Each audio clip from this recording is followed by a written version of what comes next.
Good morning. It's a little late, but we're here.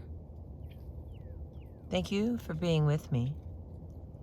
We continue with our book, The Western Women's Reader, story spanning over 300 years.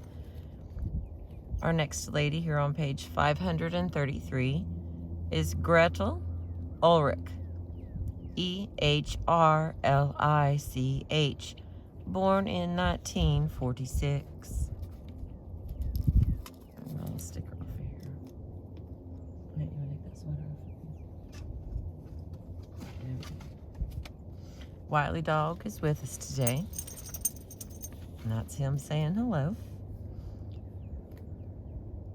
Born in 1946 in Santa Barbara, California, Gretel Ulrich was educated at Bennington College, the University of California, Los Angeles Film School, and the New School for Social Research.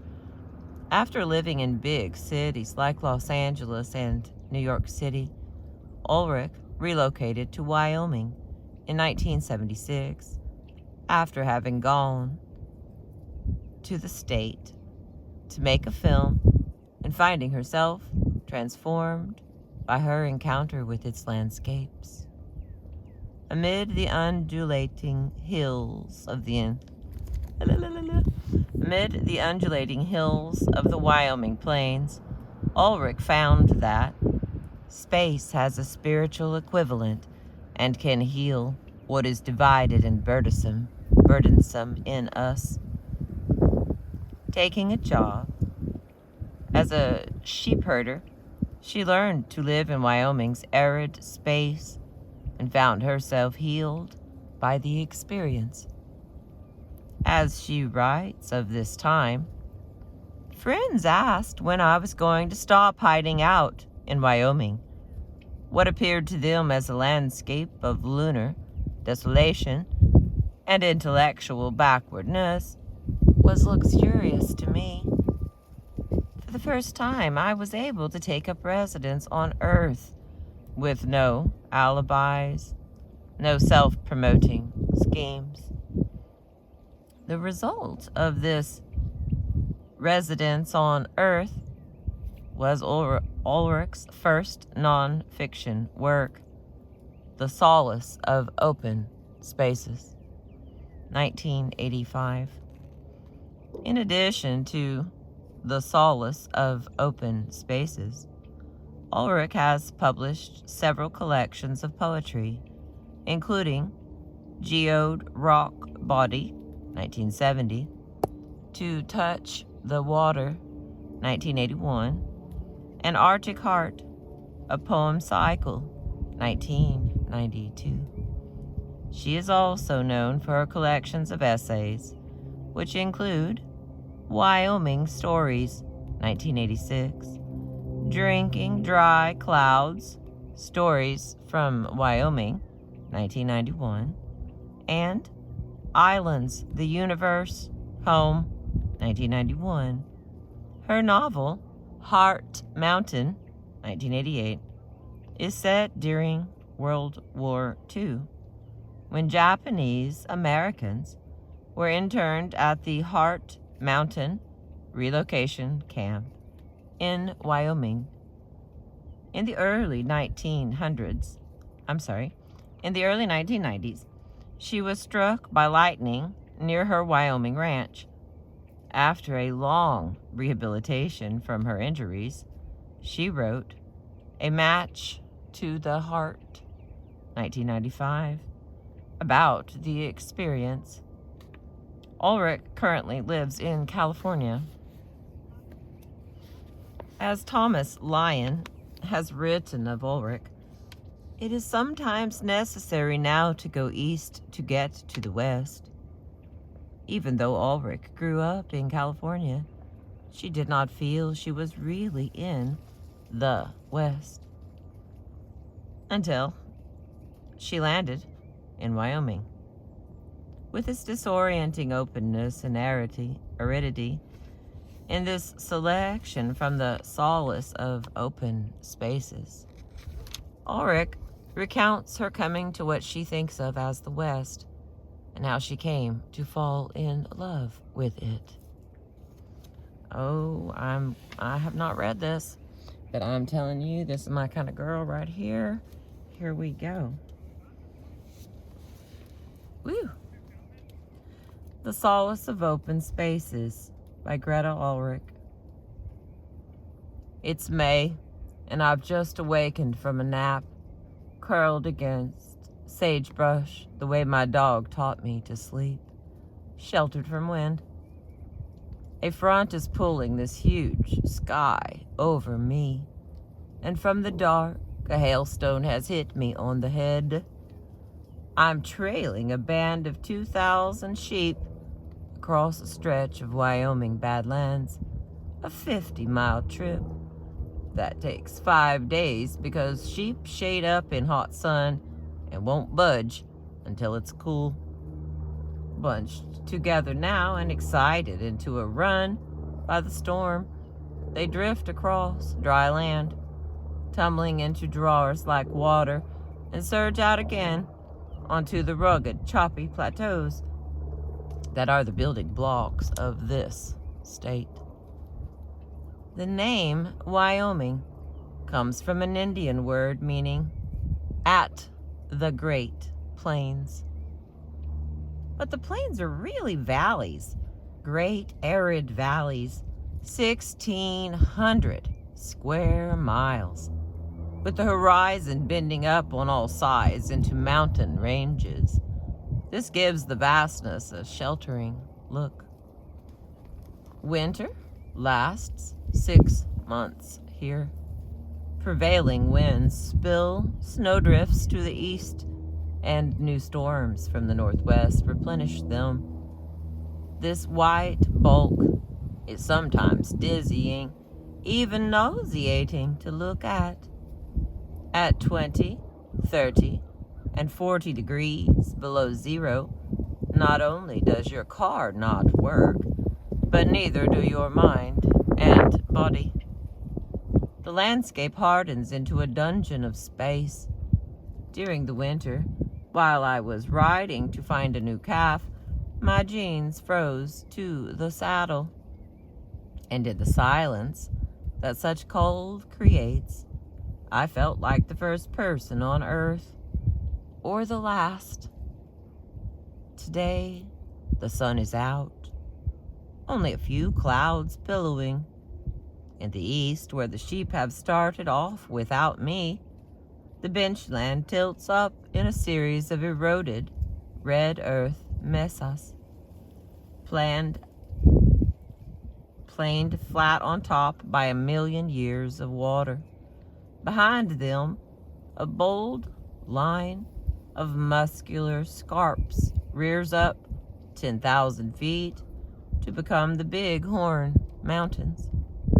A tidal pattern is engraved into the ground, as if left by the sea that once covered this state.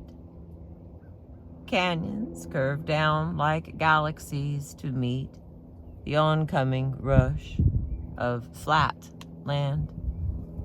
To live and work in this kind of open country with its 100-mile views is to lose the distinction between background and foreground. When I asked an older ranch hand to describe Wyoming's openness, he said, "It's a bunch of nothing. Wind and rattlesnakes and so much of it you can't tell where you're going or where you've been, and it don't make much difference." John, a sheepman I know, is tall and handsome and has an explosive temperament. He has a perfect intuition about people and sheep. They call him High Pockets because he's so long-legged his graceful stride matches the distance he has to cover. He says, "Open space hasn't affected me at all. It's all the people moving in on it." The huge ranch he was born on takes up much of one county and spreads into another state. To put 100,000 miles on his pickup in 3 years and never leave his home is not unusual. A friend of mine has an aunt who ranched on Powder River and didn't go off her place for 11 years. When her husband died, she quickly moved to town, bought a car, and drove around the state to see what she had been missing. Most people tell me they've simply driven through Wyoming as if there were nothing to stop for, or else they've skied in Jackson Hole, a place Wyomingites acknowledge uncomfortably because its green beauty and chic affluence are mismatched with the rest of the state. Most of Wyoming has a lean-to look. Instead of a big, roomy barns and Victorian houses, there are dugouts, low sheds, log cabins, sheep camps, and fence lines that look like driftwood blown haphazardly into place. People here still feel pride because they live in such a harsh place, part of the glamorous cowboy past, and they are determined not to be the victims of a mining-dominated future. Most characteristic of the state's landscape is what a developer euphemistically describes as indigenous growth right up to your front door, a reference to waterless stands of salt sage, snakes, jackrabbits, deer flies, red dust, a brief respite of wildflowers, dry washes, and no trees. In the Great Plains, the vistas look like music, like kyries of grass. But Wyoming seems to be the doing of a mad architect, tumbled and twisted, ribboned with faded deathbed colors, thrust up and pulled down, as if the place had been startled out of a deep sleep and thrown into a pure light. I came here 4 years ago. I had not planned to stay, but I couldn't make myself leave. John, the sheepman, put me to work immediately. It was spring and shearing time. For 14 days of 14 hours each, we moved thousands of sheep through sorting corrals to be sheared, branded, and deloused. I suspect that my original motive for coming here was to lose myself in new and unpopulated territory. Instead of producing the numbness I thought I wanted, life on the sheep ranch woke me up. The vitality of the people I was working with flushed out what had become a hallucinatory rawness inside me. I threw away my clothes and bought new ones. I cut my hair. The arid country was a clean slate. Its absolute indifference steadied me. Sagebrush covers 58,000 square miles of Wyoming. The biggest city has a population of 50,000, and there are only 5 settlements that could be called cities in the entire state. In the whole state. The rest are towns scattered across the expanse with as much as 60 miles between them. Their populations, 2,000, 50, or 10. They are fugitive-looking, perched on a barren, wind-blown bench, or tagged onto a river or a railroad, or laid out straight in a farming valley with implement stores and a block log Mormon church. In the eastern part of the state, which slides down into the Great Plains, the new mining settlements are boom towns, trailer cities, metal knots on flat land. Despite the desolate look, there's a coziness to living in this state. There are so few people, only 470,000, that ranchers who buy and sell cattle know one another statewide. The kids who choose to go to college usually go to the state's one university in Laramie. Hired hands work their way around Wyoming in a lifetime of hirings and firings. And despite the physical separation, people stay in touch, often driving 2 or 3 hours to another ranch for dinner.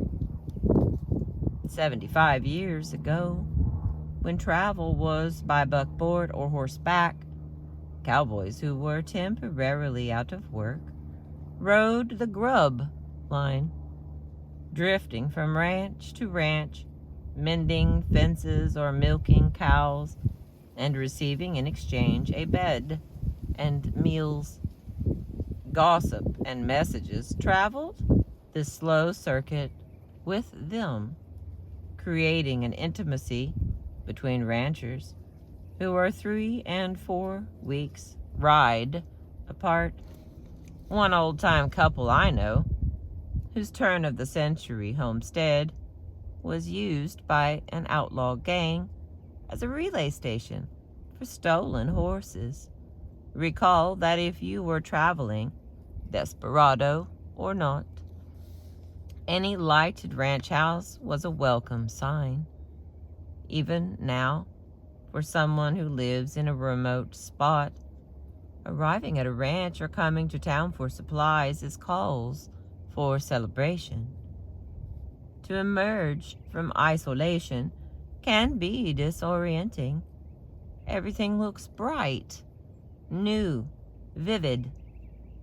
After I had been herding sheep for only 3 days, the sound of the camp tender's pickup flustered me. Longing for human company, I felt a foolish grin take over my face.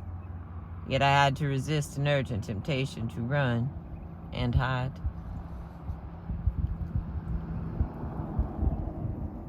Things happen suddenly in Wyoming. The change of seasons and weather. For people, the violence swings in and out of isolation. But good-naturedness is But good-naturedness is concomitant, concomitant. Concomitant. Well, I don't know that word at all. Like, I've never even seen it before. I've seen a lot of words. concomitant. Okay, let's try it again. But good-naturedness is concomitant with severity. Friendliness is a tradition. Strangers passing on the road wave hello. Common sight is 2 pickups stopped side by side far out on a range on a dirt track winding through the sage. The drivers will share a cigarette, uncap their thermos bottles, and pass a battered cup, steaming with coffee, between windows. These meetings summon up the details of several generations, because in Wyoming, private histories are largely public knowledge. Because ranch work is a physical, and these days economic strain. Because being at home on the range is a matter of vigor, self-reliance, and common sense. A person's life is not a series of dramatic events for which he or she is applauded or exiled, but a slow accumulation of days, seasons, years, fleshed out by the generational weight of one's family and anchored by a land-bound sense of place. In most parts of Wyoming, the human population is visibly outnumbered by the animal. Not far from my town of 50, I rode into a narrow valley and startled a herd of 200 elk. Eagles look like small people as they All right. Eagles look like small people as they car-killed deer by the road. Antelope, moving in small, graceful bands, travel at 60 miles an hour, their mouths open as if drinking in the space. Solitude in which Westerners live makes them quiet. They telegraph thoughts and feelings by the way they tilt their heads and listen, pulling their Stetsons into a steep dive over their eyes, or pigeon-toeing one boot over the other. They lean against a fence with a fat wedge of Copenhagen beneath their lower lips and take in the whole scene. These detached looks of quiet amusement are sometimes cynical, but they can also come from a dry-eyed humility as lucid as the air is clear. Conversation goes on in what sounds like a private code. A few phrases imply a complex of meanings. Asking directions, you get a curious list of details. While trailing sheep, I was told to ride up to that kind of upturned rock, follow the pink, wash, turn left at the dump, and then you'll see the water hole. One friend told his wife on Roundup to turn at the salt lick and the dead cow, which turned out to be a scattering of bones and no salt lick at all. Sentence structure is shortened to the skin and bones of a thought. Descriptive words are dropped, even verbs. A cowboy looking over a corral full of horses will say to a wrangler, "Which one needs a road?" Which one needs road? People hold back their thoughts in what seems to be a dumbfounded silence, then erupt with an excoriating. Okay, hang on, let me get a drink. There's not that much left. Okay, stay with me.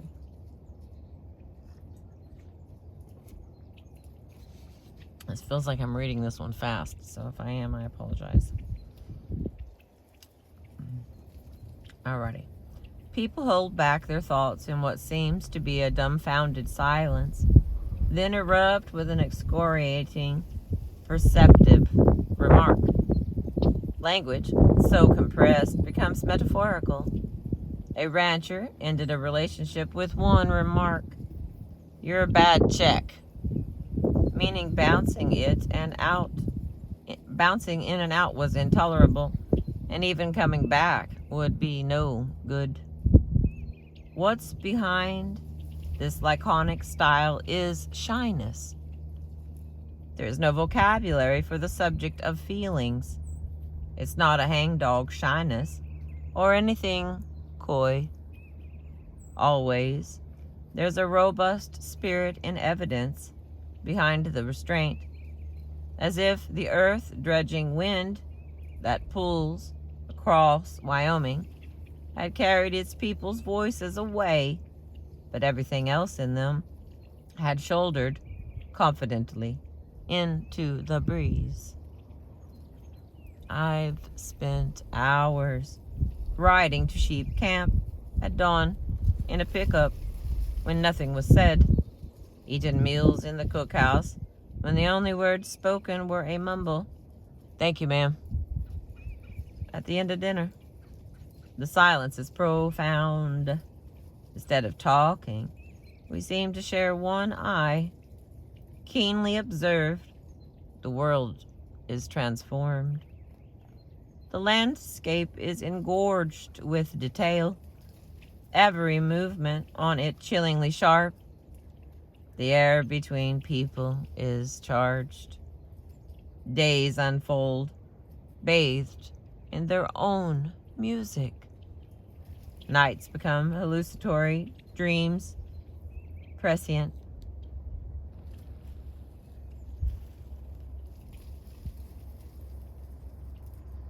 love that sound of birds flying around. I like a lot of sounds, it turns out. I also don't like some sounds too. All right, I continue. We're on page 538 at the bottom of the page, and we've only got a few pages left. Okay, I thought this had 10 pages. Whatever, we're gonna keep on. Thank you again for being with me. I appreciate you. Spring weather is capricious and mean. It snows, then blisters with heat. There have been tornadoes. They lay their elephant trunks out in the sage until they find houses, then slurp everything up and leave.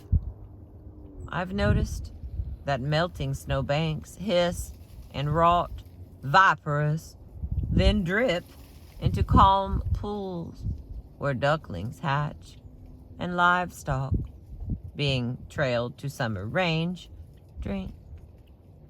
With the ice cover gone, rivers churn a milkshake brown, taking culverts and small bridges with them. Water is such an arid place. The average annual rainfall where I live is less than 8 inches. It's like blood. It festoons drab land with green veins. A line of cottonwoods following a stream, a strip of alfalfa, and on ditch banks, wild asparagus growing. I've moved to a small cattle ranch owned by friends. It's at the foot of the Bighorn Mountains. A few weeks ago, I helped them deliver a calf who was stuck halfway out of the mother's body. By the time he was freed, we could see a heartbeat, but he was straining against a swollen tongue for air. Mary and I held him upside down by his back feet, while Stan, on his hands and knees in the blood, gave the calf mouth-to-mouth resuscitation. I have a vague memory of being pneumonia-choked as a child, my mother giving me her air, which may account for my romance with this windswept state. If anything is endemic to Wyoming, it is wind. This big room of space is swept out daily, leaving a boneyard of fossils, agates, and carcasses in every stage of decay.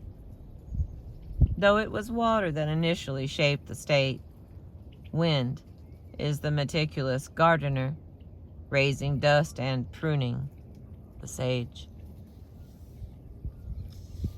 I try to imagine a world in which I could ride my horse across uncharted land. There is no wilderness left. Wildness, yes, but true wilderness has been gone on this continent since the time of Lewis and Clark's overland journey 200 years ago. The Crow, Shoshone, Arapaho, Cheyenne, and Sioux roamed the intermountain west, orchestrating their movements according to hunger, season, and warfare. Once they acquired horses, they traversed the spines of all the big Wyoming ranges. The Absarokas, the Wind Rivers, the Tetons, the Bighorns, and wintered on the unprotected plains that fan out from them. Space was life. The world was their home. What was life-giving to Native Americans was often nightmarish to the sodbusters who had arrived encumbered with families and ethnic pasts to be transplanted in nearly uninhabitable land. The great distances, the shortage of water and trees, and the loneliness created unexpected hardships for them. In her book, Oh, Pioneers, Willa Cather gives a settler's version of the bleak landscape. Here's a little writing from Willa Cather's "Oh, Pioneers." The little town behind them had vanished us as if it had never been, had fallen behind the swell of the prairie, and the stern, frozen country received them into its bosom. The homesteads were few and far apart. Here and there a windmill gaunt against the sky, a sawed house crouching in a hollow. That was the end of that. The emptiness of the West was for others a geography of possibility. Men and women who amassed great chunks of land and struggled to preserve unfenced empires were, despite their self-serving motives, unwitting geographers. They understood the lay of the land. But by the 1850s, the Oregon and Mormon trails sported bumper-to-bumper traffic. Wealthy landowners, many of them aristocratic absentee landlords, known as remittance men because they were paid to come west and get out of their family's hair, overstocked the range with more than 1 million head of cattle. By 1885, the feed and water were desperately short, and the winter of 1886 laid out the gaunt bodies of dead animals so closely together that when the thaw came, one rancher from KC claimed to have walked on cowhide all the way to Crazy Woman Creek, 20 miles away. Territorial Wyoming was a boy's world. The land was generous with everything but water. At first, there was room enough, food enough for everyone.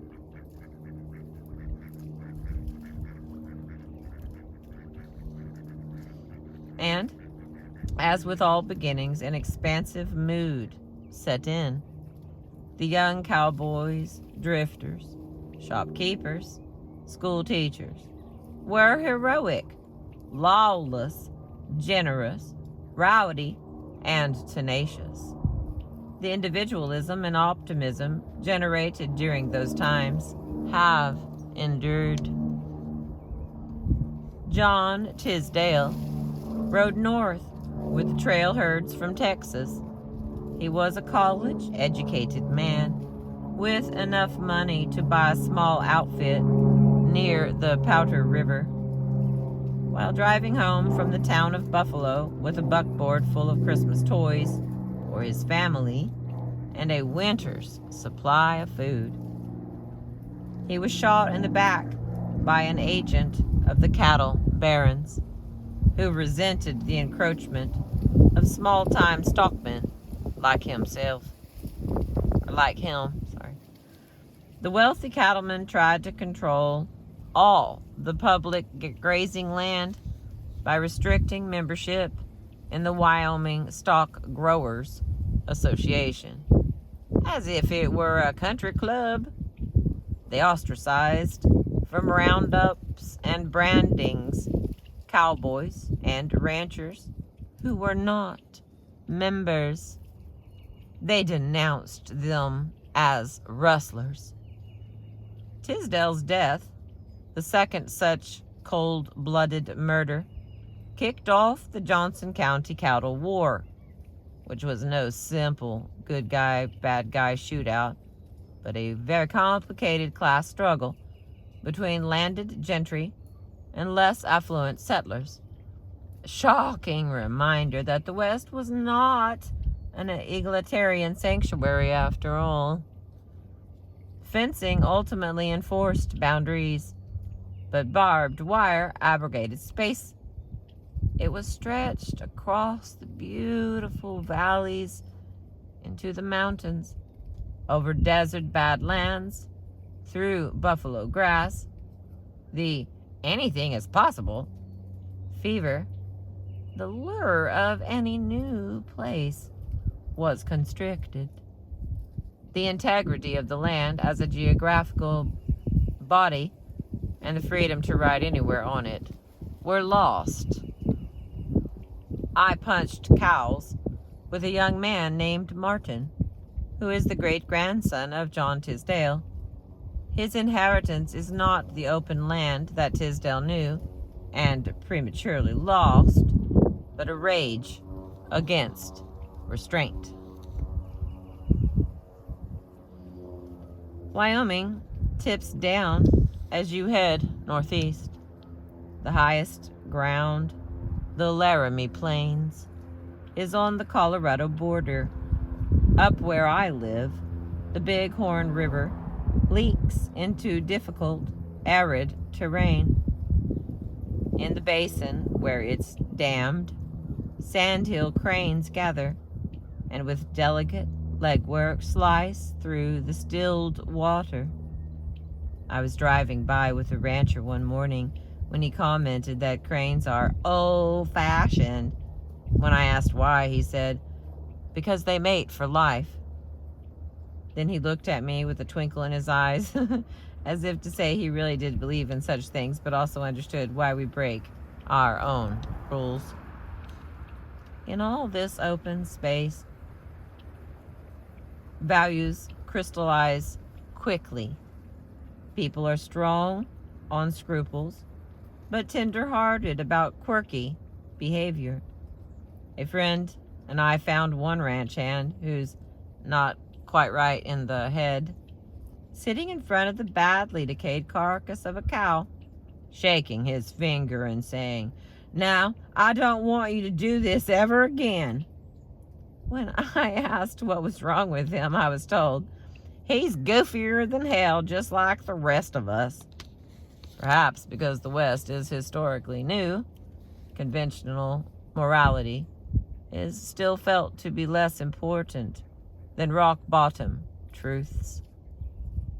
Though there's always a lot of teasing and sparring, people are blunt with one another, sometimes even cruel, believing honesty is stronger medicine than sympathy, which may console but often conceals. The formality that goes hand in hand with the rowdiness is known as the Western Code. It is a list of practical do's and don'ts, faithfully observed. A friend, Cliff, who runs a trampoline in the winter. I'm so sorry, I got that all kinds wrong. Let's try that again. A friend, Cliff, who runs a trap line in the winter, cut off half his foot while chopping a hole in the ice. Alone, he dragged himself to his pickup and headed for town, stopping to open the ranch gate as he left and getting out to close it again, thus losing in his observance of rules precious time and blood. Later he commented, "How would it look them having to come to the hospital to tell me their cows had gotten out?" Accustomed to emergencies, my friends doctor each other from the vet's bag with relish. When one old-timer suffered a heart attack in hunting camp, his partner quickly stirred up a brew of red horse liniment in hot water and made the half-conscious victim drink it, then tied him onto a horse and led him 20 miles to town. He regained consciousness and lived. The roominess of the state has affected political attitudes as well. Ranchers keep up with world politics and the convulsions of the economy, but are basically isolationists, being used to running their own small empires of land and livestock. They are suspicious of big government. It's a "don't fence me in" holdover from a century ago. They still want the elbow room their grandfathers had, so they're strongly conservative, but with a populist twist. All right, babies, 2 more pages. Stay with me. We're doing good today. Summer is the season when we get our cowboy tan. on the lower part of our faces and on 3/4 of our arm. Excessive heat in the 90s and higher sends us outside with the mosquitoes. In winter, we're tucked inside our houses, and the white wasteland outside appears to be expanding. But in summer, all the greenery abridges space. Summer is a go-ahead season. Every living thing is off the block and in the race.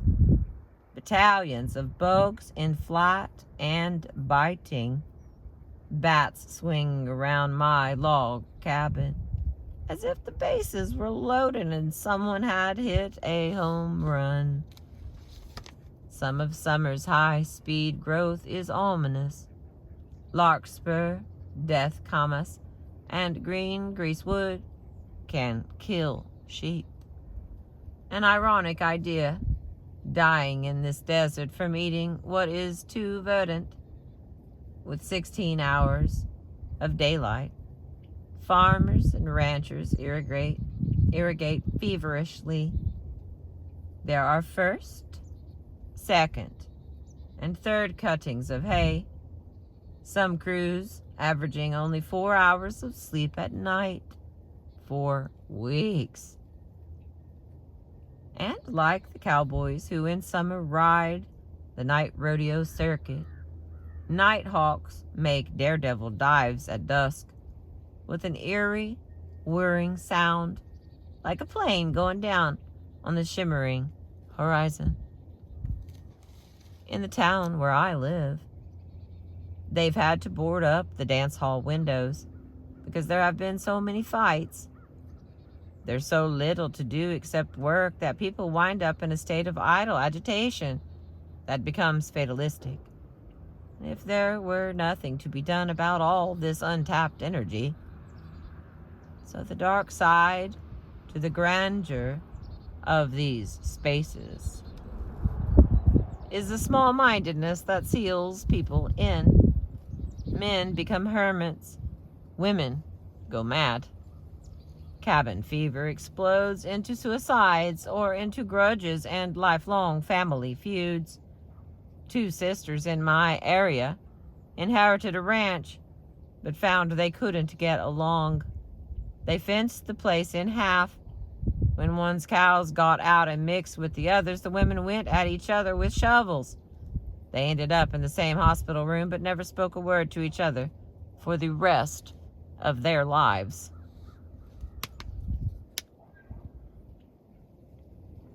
After the brief lushness of summer, the sun moves south.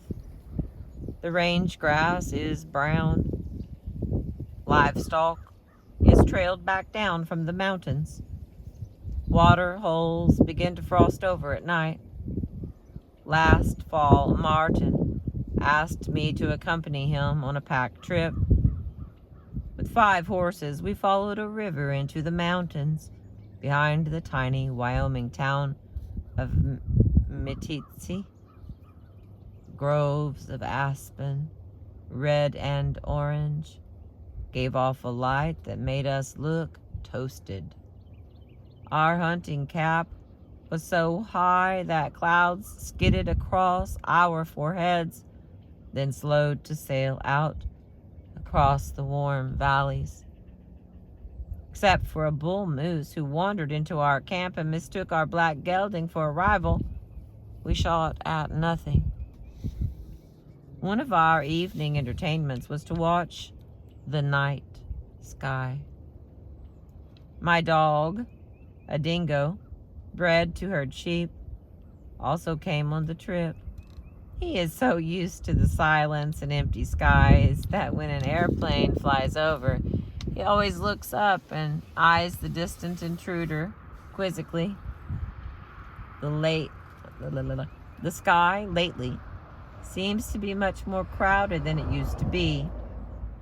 Satellites make their silent passes in the dark with great regularity. We counted 18 in 1 hour's viewing.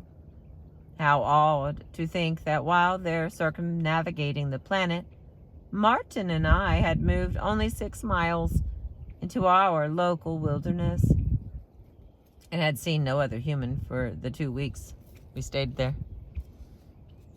At night, by moonlight, the land is whittled to slivers. At night, by moonlight, the land is whittled to slivers, a ridge, a river, a strip of grassland stretching to the mountains, then the huge sky. One morning, a full moon was setting in the west, just as the sun was rising. I felt precariously balanced between the two as I lopped across a meadow. For a moment, I could believe that the stars, which were so visible, were like Cooper's bands, holding together everything above Wyoming. Space has a spiritual equivalent and can heal what is divided and burdensome in us. My grandchildren will probably use space shuttles for a honeymoon trip or to recover from heart attacks. But closer to home, we might also learn how to carry space inside ourselves in the effortless way we carry our skins. Space represents sanity, not a life purified, dull, or spaced out, but one that might accommodate intelligently any idea or situation. From the clay soil of northern Wyoming is mined bentonite, which is used as a filler in candy, gum, and lipstick. We Americans are great on fillers, as if what we have, what we are, is not enough. We have a cultural tendency toward denial, but being affluent, we strangle ourselves with what we can buy. We have only to look at the houses we build to see how we build against space, the way we drink against pain and loneliness. We fill up spaces as if it were a pie shell with things whose opacity further obstructs our ability to see what is already there. Okay, I'm going to try that again. We have only to look at the houses we build to see how we build against space, the way we drink against pain and loneliness. We fill up spaces as if it were a pie shell with things whose opacity further obstructs our ability to see what is really already there. And that was the end of that. For further readings, we've got Roger M. Valadi III, Gretel Ulrich, and contemporary authors 140, and Donna Ohlendorf Gale, 1993, Jeff Sadler, 20th Century Western Writers by the St. James Press in 1991. It's interesting that this was written in the 90s, which to me doesn't seem like that long ago. The older I get, the longer ago it gets too. But that story that was really, really, really interesting. My grandfather, my dad's dad, and all of his family is all from Wyoming. So I've heard stories about the land that they had, and what I'm gathering from this story, now I understand why they sold it all and moved to Chicago instead. Makes a lot more sense right now. But I have heard, and I spent all of my childhood watching satellites. So the night sky is full of movement and life, and to find out that was one of those little things that may have came from my grandfather's living in Wyoming might have made a difference. But the night sky is full of movement, and I still love to count and watch satellites. And if you're one of the children that I've raised, then you also know how we count and watch satellites every chance you get.